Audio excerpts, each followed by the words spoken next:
दर्शकों नमस्कार। डीडी बिहार के मॉर्निंग लाइव शो बिहार बिहान में आप सभी का बहुत बहुत स्वागत है। आज की सुबह आपके साथ आपकी होस्ट मैं हूं मुस्कान। दर्शकों नए दिन की शुरुआत हो गई और जैसा कि आप सभी जानते हैं कि हर रोज़ आपके समक्ष उपस्थित होते हैं एक विशेष मेहमान के साथ और उनसे कुछ खास बातचीत करते हैं। और साथ ही दर्शकों हम जब भी बात करते हैं अपने जीवन में असफलताओं की, तो ये कभी हमें रोकनी नहीं आती बल्कि ये हमें जीवन में और भी ज़्यादा मजबूत बनाती है। और साथ ही वो कहते हैं ना कि असफलताएं हमें कहीं ना कहीं एक साहस देती है जीवन में निरंतर आगे बढ़ने का और अपने गोल को हासिल करने का। इसलिए हमें कभी अपने असफलताओं से निराश नहीं होना चाहिए बल्कि इससे सीख के निरंतर आगे बढ़ते रहना चाहिए। और इसी के साथ दर्शकों जैसा कि आप सभी जानते हैं कि हर रोज़ दिन की शुरुआत एक अच्छे विचार के साथ करते हैं, एक अच्छी सोच के साथ करते हैं। वो कहते हैं ना कि दिन की शुरुआत एक अच्छी सोच एक अच्छे विचार के साथ करें तो दिन भर के लिए हमें एक मोटिवेशन मिलता है। तो आइए देखते हैं कि आज के अनमोल वचन में आप सभी के लिए क्या कुछ है।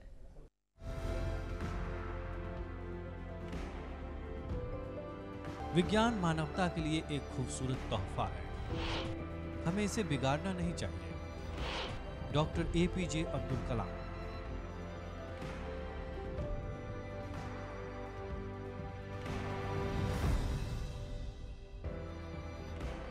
और इसी के साथ दर्शकों अगर हम बात करें आईएएस बैच 1992 के एक ऐसे शख्स के बारे में जिन्होंने पिछले 3 दशकों से ज़्यादा अपने अलग अलग जगहों पे अपना कार्यरत रहे हैं। और साथ ही साथ आपको ये भी बता दें कि राज्य के विकास को और गति देने में इनका एक अहम भूमिका भी रहा है। जी हाँ दर्शकों, हम बात कर रहे हैं रेवेन्यू एंड लैंड रिफॉर्म के additional chief director Deepak Kumar Singh का। सर नमस्कार, बहुत बहुत स्वागत हमारे इस खास कार्यक्रम में आपका। जी बहुत बहुत धन्यवाद। सर हम अगर बात करें राजस्व और महाअभियान के बारे में तो हम देखते हैं कि अगर इसके बारे में बात करें तो जो भूमि सुधार विभाग है इसके जो मेन ऑब्जेक्टिव्स है जो इस इनिशिएटिव के वो क्या कुछ है, इस बारे में थोड़ा आप बताएं हमारे दर्शकों को।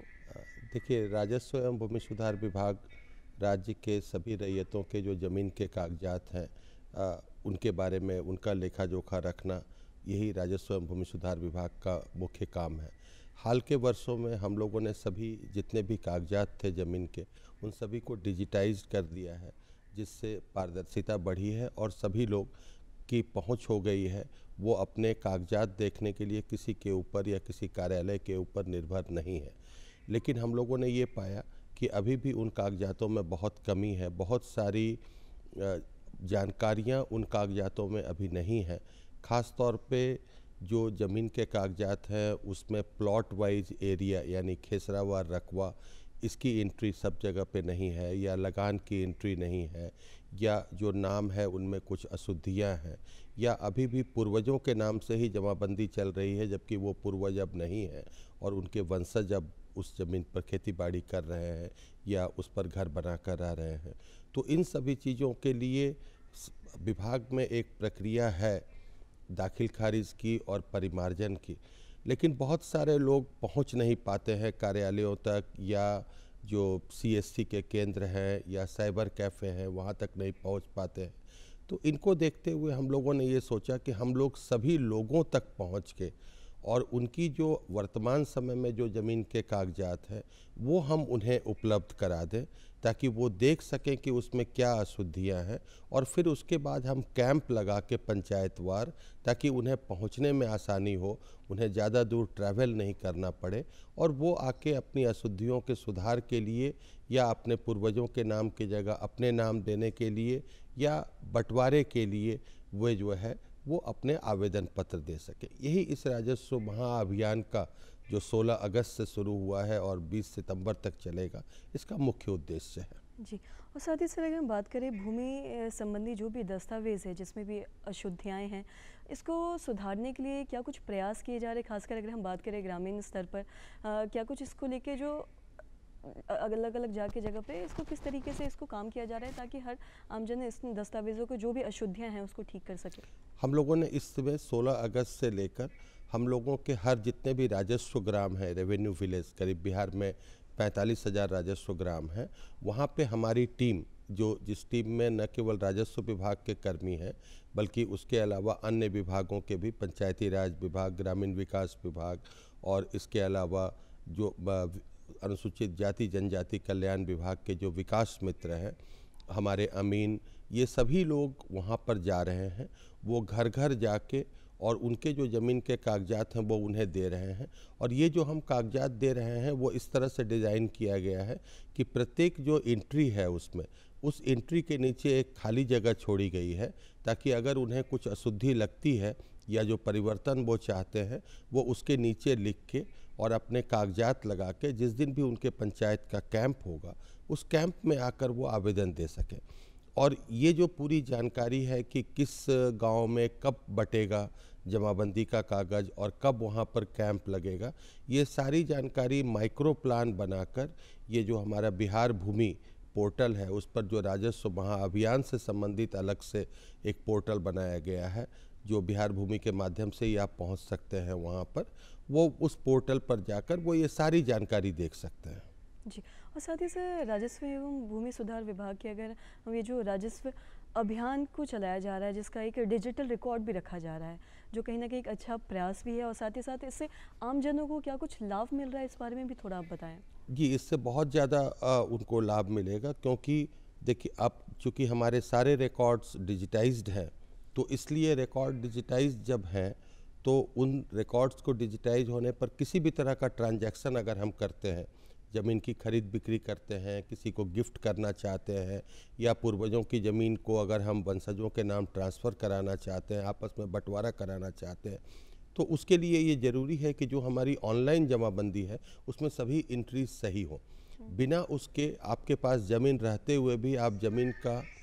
किसी भी प्रकार का ट्रांजैक्शन नहीं कर पाएंगे। तो इसको देखते हुए हम लोगों ने ये जो राजस्व महाअभियान है इससे लोगों को बहुत फ़ायदा होगा, क्योंकि उनके सभी के आवेदन आ जाएंगे जिसको हम समयबद्ध तरीके से फिर उसके बाद उसका हम डिस्पोजल कर पाएंगे और लोगों के सारे रिकॉर्ड सही हो जाएंगे। और सबसे बड़ा फ़ायदा ये होगा इसके कारण कि जो हमारा सर्वेक्षण का कार्य चल रहा है उस सर्वेक्षण के कार्य में कम से कम त्रुटियां रहेंगी, कम से कम गलतियां होंगी। हम लोग भूमि सुधार अभियान के बारे में बात कर रहे थे।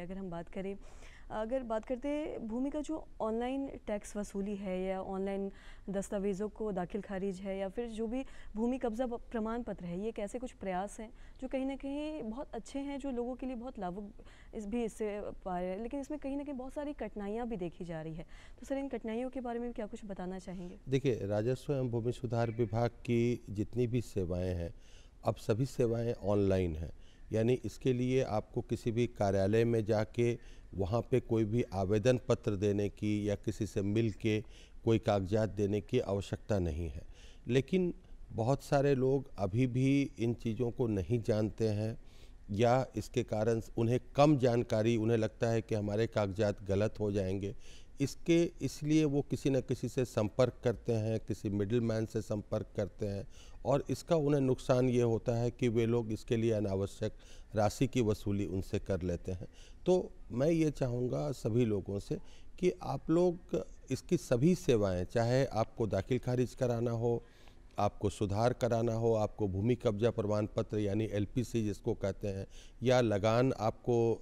जमा करना हो, ये सभी सेवाएं ऑनलाइन हैं। और यही नहीं, हम लोगों के जितने भी भूमि संबंधी अभिलेख हैं, रिकॉर्ड्स हैं, जो सभी पहले केवल रिकॉर्ड रूम में उपलब्ध रहते थे या फिर वो जो है वो केवल हमारे कार्यालय में उपलब्ध रहते थे, वो सभी रिकॉर्ड अब ऑनलाइन है, जिसकी प्रति आप ऑनलाइन अप्लाई करके और 24 घंटे के अंदर आपको ईमेल से उसकी डिजिटली साइंड कॉपी दे दी जाएगी। तो इसलिए ये लोगों को चाहिए कि वो अपने जो भी काम हो ये सभी ऑनलाइन ही करें, और उसके लिए वो जो हमारे CSC है, कॉमन सर्विस सेंटर है, उसके जो केंद्र हैं वो भी ऑथराइज्ड हैं जो इन सेवाओं को देते हैं, या अगर किसी के पास अपने भी लैपटॉप कंप्यूटर हैं तो वो कहीं से भी उसको ऑनलाइन अप्लाई कर सकते हैं। तो ये सारी सुविधाएं उन्हें ऑनलाइन ही लेनी चाहिए। जी। और साथ ही सर जो भी लोग भूमिहीन हैं उनको भूमि वितरण करने के लिए जो सरकारी प्रयास है, इस बारे में भी सर आप क्या कुछ बताना चाहेंगे, किस तरीके से इसके लिए काम किया जा देखिए, रहा है? जो लोग भी भूमिहीन हैं इनका सर्वेक्षण लगातार चलता रहता है, और अभी जैसे हम लोग अभियान बसेरा 2 करके हम लोगों ने कार्यक्रम किया है, और इसमें सबसे पहला प्रयास ये होता है कि उन्हें अगर सरकारी भूमि उपलब्ध है वहाँ पर या उनके पंचायत में आसपास जहाँ वो रहते हैं, तो सबसे पहले सरकारी भूमि उन्हें आवास के लिए दे दी जाए। अगर सरकारी भूमि वहाँ उपलब्ध नहीं है तो उस स्थिति में सरकार ने ये भी एक नीति लाई है कि उन्हें हम ज़मीन के खरीद के लिए 3 से 5 डिसमिल ज़मीन के खरीद के लिए हम 1 लाख रुपए तक की सरकारी सहायता उन्हें देते हैं। यानी कि इससे ज़्यादा राशि अगर लगती है तो उन्हें खुद से लगानी होगी, पर अधिकतम 1 लाख रुपए तक की सहायता हम उन्हें देते हैं। और इससे हम हमारा ये प्रयास रहता है कि कोई भी व्यक्ति भूमिहीन न रहे, चाहे सरकारी ज़मीन से या सरकारी ज़मीन अनुपलब्ध रहे, उपलब्ध नहीं है तो फिर निजी ज़मीन को खरीद के हम उनको बसा सकें। जी, और साथ ही सर अभी देख रहे हैं कि भूमि सर्वेक्षण की जो प्रक्रिया है वो चल रही है,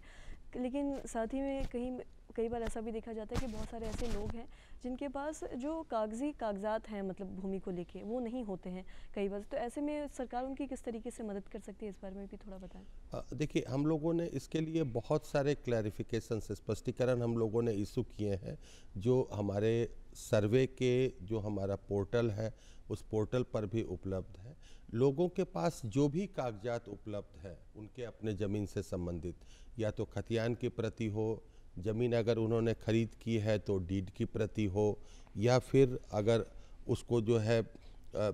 लगान रसीद पुरानी हो, बदलैन हुई हो तो उसके कागजात हों, जो भी कागजात उनके पास उपलब्ध हैं वो कागजात वो हमारे सबसे पहले स्व घोषणा जो है उसमें वो डाल सकते हैं हमारे पोर्टल पर, या ऑफलाइन हमारे शिविर में जो सर्वेक्षण का है वहाँ उपलब्ध करा सकते हैं।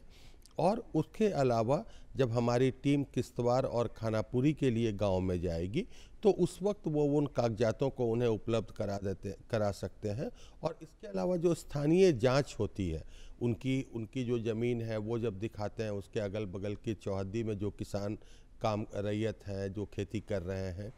या जो लोग रह रहे हैं, उन सारी चीज़ों के आधार पर हम उनका नए सर्वेक्षण के रिकॉर्ड में उनका नाम डालते हैं। तो इसके लिए विस्तार से एक मार्ग निर्देशिका गाइडलाइन जारी की हुई है। तो ऐसा नहीं है कि अगर किसी के पास कोई कागजात कमी है तो उसके कारण से उसकी ज़मीन किसी और के नाम या सरकार के नाम हो जाएगी। जी, और साथ ही सर ये भी देखा जाता है कि विकास कार्यों के लिए है जो भूमि का अधिग्रहण किया जाता है, तो जिन भी लोगों का वो ज़मीन होता है वो किस तरीके से इसका लाभ उठा सकते हैं और किस तरीके से वो इस पे काम कर सकते हैं, इस बारे में भी थोड़ा बताएं। देखिए, भूमि अधिग्रहण भी जब होता है तो उसमें भी जैसा मैंने कहा अभी रिकॉर्ड अपडेट करने की बात, रिकॉर्ड अपडेट करने से एक दूसरा फ़ायदा भी ये होता है कि जब भूमि का अधिग्रहण होता है तो सही व्यक्ति का नाम उसमें रिकॉर्ड में आता है, तो जो मुआवजा दिया जाता है सरकार की तरफ से उस मुआवजे के वितरण में किसी भी प्रकार की दिक्कत नहीं होती है। तो इसलिए भी आपके रिकॉर्ड का अपडेट रहना ज़रूरी है। दूसरी बात कि जब भी सरकार किसी भूमि का अधिग्रहण करती है तो उसका जो MVR कहते हैं, जो एक उसका न्यूनतम जो एक मूल्य है, वो उस मूल्य का 2 गुना या 4 गुना, इस पर निर्भर करता है कि वो शहरी क्षेत्र में है या ग्रामीण क्षेत्र में है, उसके अनुसार उन्हें मुआवजा उपलब्ध कराती है। बहुत बार ज़मीन के अधिग्रहण में लोगों की ये शिकायतें रहती हैं कि ये MVR बहुत पहले का निर्धारित किया हुआ है, वो बहुत कम है। तो इसलिए हम लोगों ने ये भी कहा है कि अगर कहीं पर ज़मीन अधिग्रहण करते वक्त अगर जिला पदाधिकारी को ये लगता है कि वहाँ पर ज़मीन का जो न्यूनतम निर्धारित मूल्य है MVR वो कम है और ज़मीन का वास्तविक बाज़ार मूल्य ज़्यादा है, तो वो उसका स्पेशल रिवीजन करा सकते हैं निबंधन विभाग से परमिशन लेके। जी, और साथ ही सर अगर हम राज्य के बारे में बात करें या देश के बारे में बात करें तो देश को गति देने में या राज्य को गति देने के या विकास के लिए सबसे जो ज़रूरी चीज़ होता है वो होता है रेवेन्यू, और उससे भी ज़्यादा ज़रूरी होता है रेवेन्यू का सही तरीके से इस्तेमाल करना। सर इस बारे में भी आप कुछ बताना चाहेंगे कि किस तरीके से इसका इस्तेमाल किया जा रहा है? देखिए, राजस्व एवं भूमि सुधार विभाग जो जिस रेवेन्यू को कलेक्ट करता है, लैंड रेवेन्यू, वो हमारे सरकार के पूरे रेवेन्यू के का जो कॉर्पस है उसका एक बहुत ही छोटा सा हिस्सा है। सरकार का जो मेन रेवेन्यू आता है वो जो GST है उससे आता है, और इसके अलावा जो निबंधन के रजिस्ट्री के द्वारा जो फीस मिलती है उससे आता है, और इसके अलावा भारत सरकार से जो केंद्रीय कर है उनका जो हिस्सा आता है उससे आता है ये वाला। हाँ, बट आपने जो दूसरी बात कही रेवेन्यू का सही उपयोग, रेवेन्यू का सही उपयोग बहुत ज़रूरी है। बजट में हम जो सरकार के कल्याणकारी कार्यों के लिए जिसका रेवेन्यू का उपयोग किया जाता है, लोग जब सजग होते हैं तो वो अपने आसपास जो भी विकास कार्य चल रहे हैं उन विकास कार्यों में सही गुणवत्ता के कार्य हो रहे हैं या नहीं हो रहे हैं, जो विशिष्टियां हैं उसी जो स्पेसिफिकेशंस हैं उसी के अनुसार काम हो रहा है कि नहीं हो रहा है, इसके प्रति लोगों को सजग रहना चाहिए। और जहां भी लोग सजग होते हैं वहां निश्चित रूप से काम भी सही ढंग से होता है। जितनी भी अधिकांश जो भी सरकार की योजनाएं हैं, जो भी विकास कार्य हैं, चाहे सड़क हो, पुल हो, ये जब भी बनते हैं तो वहाँ पर बोर्ड के माध्यम से उसकी विस्तृत जानकारी वहाँ पर रखी जाती है। इसके अलावा लगभग सभी विभागों में इस तरह की प्रणाली है, इस तरह की व्यवस्था है ऑनलाइन कि अगर किसी भी व्यक्ति को किसी के बारे में कुछ फीडबैक या शिकायत करना हो किसी योजना के बारे में, तो वो अपनी शिकायत कर सकते हैं, अपना फीडबैक दे सकते हैं और विभाग के स्तर से उस पर कार्रवाई की जाती है। जी, साथ ही सर राजस्व विभाग को देखा जाए कि पारदर्शी करना या संवेदनशील बनाना ये कितना ज़रूरी हो जाता है आज के वक्त में। और साथ ही मैं आपसे ये भी जानना चाहूँगी कि जो भी ग्रामीण क्षेत्र के लोग हैं, कई बार उन्हें दस्तावेज़ों के बारे में उन्हें सही जानकारी नहीं होती या फिर उन्हें इतनी समझ नहीं होती कि किस तरीके से करना है, ये जो प्रक्रिया है वो क्या कुछ है, इस बारे में भी थोड़ा आपसे विस्तार से बताएं। देखिए, ये बात सही है कि राजस्व विभाग क्या हर विभाग में, सरकार के हर विभाग में पारदर्शिता रहना जरूरी है। सबसे पहला काम जो ऑनलाइन करने का कार्य जब विभाग की ओर से किया गया, उसका मुख्य उद्देश्य यही था कि जब वो ऑनलाइन रहेगा तो उस रिकॉर्ड तक पहुंच सबकी रहेगी। और इसके अलावा दूसरी है कि सरकार को जो भी किसी भी व्यक्ति को कोई जानकारी चाहिए तो उसके लिए 2-3 तरह की व्यवस्था है। पहली तो हमारे जो विभाग के पोर्टल हैं, विभाग के पोर्टल पर सारी जानकारी रहती है, परंतु हम लोगों को ये भी लगा कि सभी लोग इतने टेक सेवी नहीं होते हैं या सभी के पास इतनी उपलब्धता नहीं होती है कि वो पोर्टल पर जाकर देख सकें। तो इसलिए हम लोगों ने पिछले 2 महीने से हम लोगों ने कॉल सेंटर की भी व्यवस्था की है, जो हमारा टोल फ्री नंबर है। उस टोल फ्री नंबर पर लोग जब कॉल करते हैं तो किसी भी प्रकार की जानकारी या किसी भी प्रकार की शिकायत दे सकते हैं। तीसरा, हम लोगों ने एक ऑनलाइन अपनी शिकायत दर्ज करने की प्रणाली भी शुरू की है, उसके माध्यम से भी लोग कहीं से भी अपनी शिकायतें दर्ज करा सकते हैं। तो ये सभी तरह से प्रयास विभाग का ये है कि विभाग के कामों में न केवल पारदर्शिता हो बल्कि लोगों को जो भी जानकारियां चाहिए वो अलग अलग ढंग से, अलग अलग तरीके से, पोर्टल के माध्यम से, कॉल सेंटर के माध्यम से हम लोग उन्हें उपलब्ध करा सकें। जी सर, हम लोग राजस्व के बारे में, भूमि के बारे में बातचीत कर रहे थे। अगर हम बात करें भूमि के बारे में, कई बार ऐसा देखा जाता है कि जो दादा परदादा के नाम पे जो ज़मीन दाखिल खारिज होता है या फिर जो भी ज़मीन उनके नाम पे होता है, कई बार ऐसा भी देखा जाता है कि उनके मृत्यु के बाद वो जो पेपर है वो किस तरीके से वो अपने नाम पे करे ज़मीन, वो उन्हें समझ नहीं आ पाता। इस बारे में थोड़ा आप कुछ बताना चाहेंगे? देखिए, जो भी ज़मीन पूर्वजों के नाम से है, जब भी उस ज़मीन को जो वर्तमान उनके वंशज हैं उनके नाम से कराना है तो उसमें 2 चीज़ें ज़रूरी हैं। सबसे पहली चीज़ तो कि वंशावली, यानी जो भी वो पूर्वज हैं उसके बाद उनके कितनी संतानें हुई, फिर उनकी संतान कौन हुई, उनमें से कौन आज जीवित हैं और कौन लोग हैं जो अब नहीं हैं, किन लोगों के बीच में उसका हिस्सा जो है वो बंटना है। तो ये जो वंशावली है, इस वंशावली को भी निर्गत करने की प्रक्रिया सरकार ने बहुत सरल कर दी है। ये पंचायत स्तर पर ही सरपंच के अनुमोदन से, सरपंच के अप्रूवल से पंचायत सचिव वो उसको निकालते हैं, वो वंशावली जो है वो बनाते हैं और मात्र उस वंशावली से ही कार्य चल जाता है। दूसरी बात कि बहुत सारे लोग मृत जैसे हैं, अब वो पूर्वज बहुत पहले मृत हो गए तो अब उनका मृत्यु प्रमाण पत्र जो है ये प्राप्त करना, खासतौर पे ग्रामीण इलाके में लोग मृत्यु प्रमाण पत्र नहीं रखते हैं, तो इसके लिए भी ये व्यवस्था की गई है। हम लोगों ने जब अभी राजस्व महाअभियान चलाया तो बहुत सारे लोगों ने, हमारे जो पंचायत के प्रतिनिधि जिनसे हम लोगों ने बातें की, उन लोगों ने ये कहा कि इस तरह के मृत्यु प्रमाण पत्र लोगों को प्राप्त करने में बहुत दिक्कत होगी। तो हम लोगों ने प्रक्रिया को ये सरल कर दिया है उसमें कि अगर वंशावली में किसी के आगे मृत लिखा हुआ है तो ये वही काफ़ी होगा, अपने आप में एक सबूत होगा। और इसके अलावा सादे कागज़ पर एक स्व घोषणा देकर कि जो पूर्वज उनके मृत हो गए हैं, और उस पर वो उस पंचायत के मुखिया या सरपंच उन दोनों में से किसी से हस्ताक्षर करा लेंगे तो उसे माना जाएगा।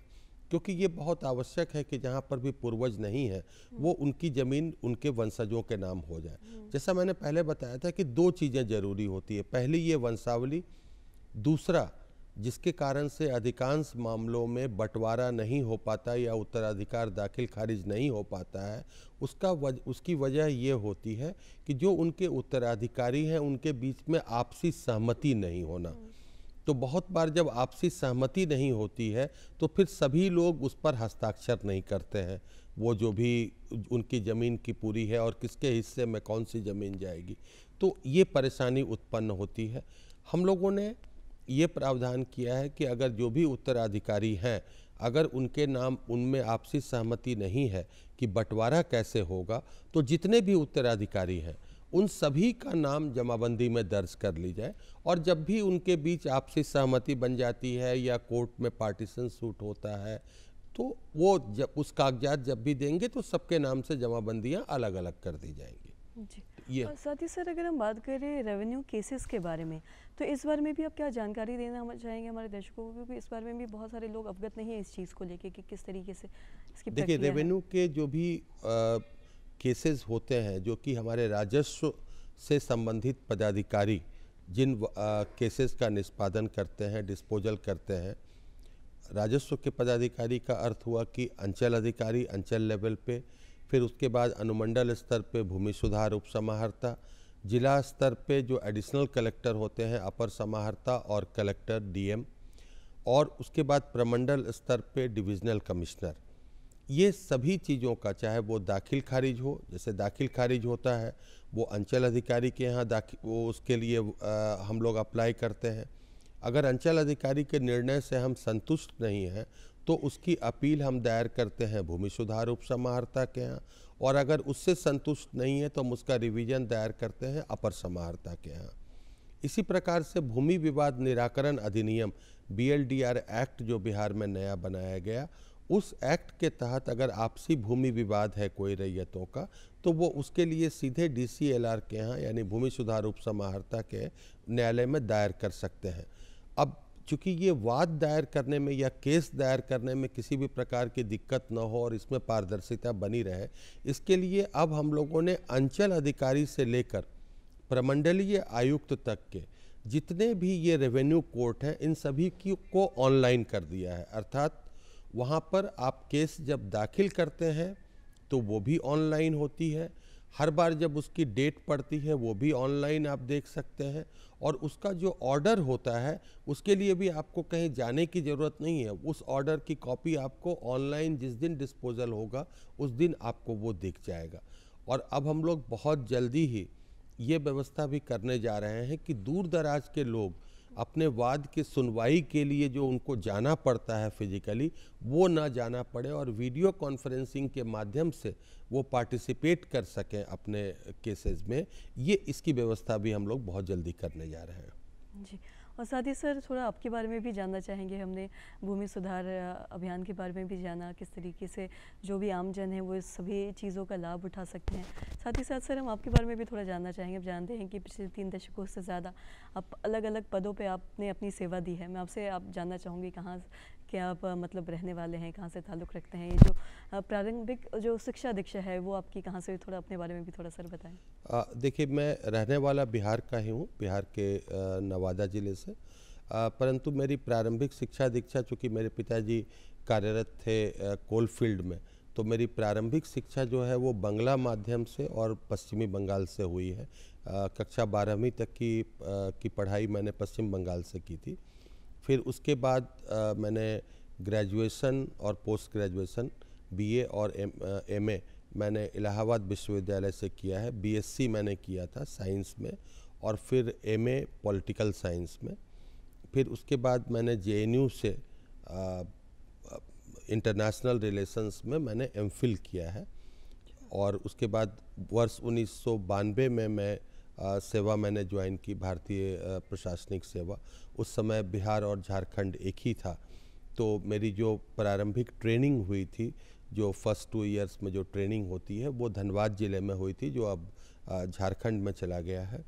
और मेरी पहली पोस्टिंग भी अनुमंडल पदाधिकारी के रूप में गुमला में हुई थी, वो भी अब झारखंड में है। फिर इसके अलावा मैं उप विकास आयुक्त भोजपुर वहाँ रहा हूँ, जिला पदाधिकारी के रूप में पूर्णिया में और खगड़िया ज़िले में रहा हूँ, कुछ दिनों के लिए मधुबनी ज़िले में भी रहा हूँ।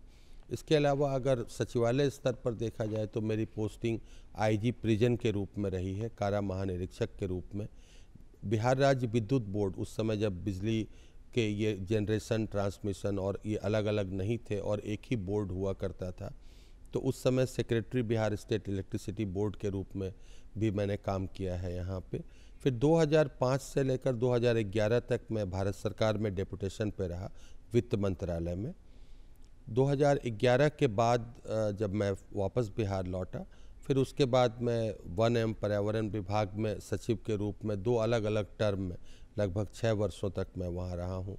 जल संसाधन विभाग, वाटर रिसोर्सेज डिपार्टमेंट, श्रम संसाधन विभाग, जिसमें मुख्य तौर पर स्किलिंग का जो काम था यहाँ पर, वो बिहार स्किल डेवलपमेंट मिशन के माध्यम से, और कुशल युवा कार्यक्रम, जो एक कार्यक्रम यहाँ पे प्रारंभ किया गया है, वो कार्यक्रम उस समय में प्रारंभ किया गया था। और फिर शिक्षा विभाग में भी मैं 1 वर्ष तक रहा हूँ, फिर कोऑपरेटिव डिपार्टमेंट में, सहकारिता विभाग में, और फिर अब पिछले लगभग 1.5 वर्षों से मैं राजस्व एवं भूमि सुधार विभाग में हूँ। तो यही मुख्य तौर पर मेरी पोस्टिंग्स रही है। जी सर, एक लंबा समय आपने दिया है राज्य को, राज्य की गति को में कहीं ना कहीं आपकी काफ़ी लंबी 3 दशकों से ज़्यादा आपने यहाँ पे काम किया है। और साथ ही साथ मैं आपसे भी जानना चाहूँगी, ये जो आप इतने सालों से आपने अपनी सेवा दी है, अपने लिए वक्त निकालना थोड़ा मुश्किल होता होगा, लेकिन अपने लिए वक्त निकालना बहुत ज़रूरी है, चाहे वो किसी भी चीज़ को लेके हो। चाहे बहुत लोगों को किताबें पढ़ना पसंद होता है, बहुत लोगों को खेल कूद में अपना थोड़ी दिलचस्पी होती है। मैं आपसे जानना चाहूँगी, कुछ वक्त निकाल के आप अपने लिए कुछ वक्त निकालना कितना ज़रूरी है, और साथ ही आप क्या करते हैं, क्या करना पसंद करते हैं? देखिए, ये जो एक वर्क लाइफ बैलेंस होती है, ये बहुत ही ज़रूरी होता है कि जो काम है उसके अलावा अपने अपने अपने बारे में समय निकालें। तो इसके लिए सबसे पहले तो जो मैं समय निकालता हूँ, एक मुख्य तौर पे सुबह में योग या एक्सरसाइज, उसके लिए 1 घंटे का समय ज़रूर निकालता हूँ। इसके अलावा मुझे किताबें पढ़ने का भी शौक़ है, और दूसरा जो मेरा समय जो होता है अपने ऑफिस के कार्यों के अलावा, वो मुख्य तौर पे मेरा बेटा जो कि अभी क्लास 11th में है, मैं उसकी पढ़ाई देखता हूँ और उसके साथ उसको पढ़ाता हूँ। तो ये मुख्य तौर पे हमारे होते हैं, बट ये बहुत आवश्यक है। बिल्कुल बिल्कुल सर, आप हमारे इस कार्यक्रम में आए, अपना कीमती वक्त आपने दिया, और ये जो तमाम जानकारी दी है, अभी हम देख रहे हैं कि ये राजस्व अभियान भी चलाया जा रहा है, इसको लेके अलग अलग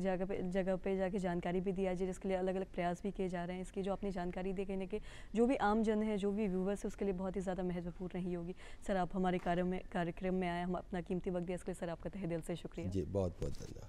और इसी के साथ सर, कोई एक ऐसा मैसेज है जो आप हमारे दर्शकों को देना चाहेंगे जाते जाते?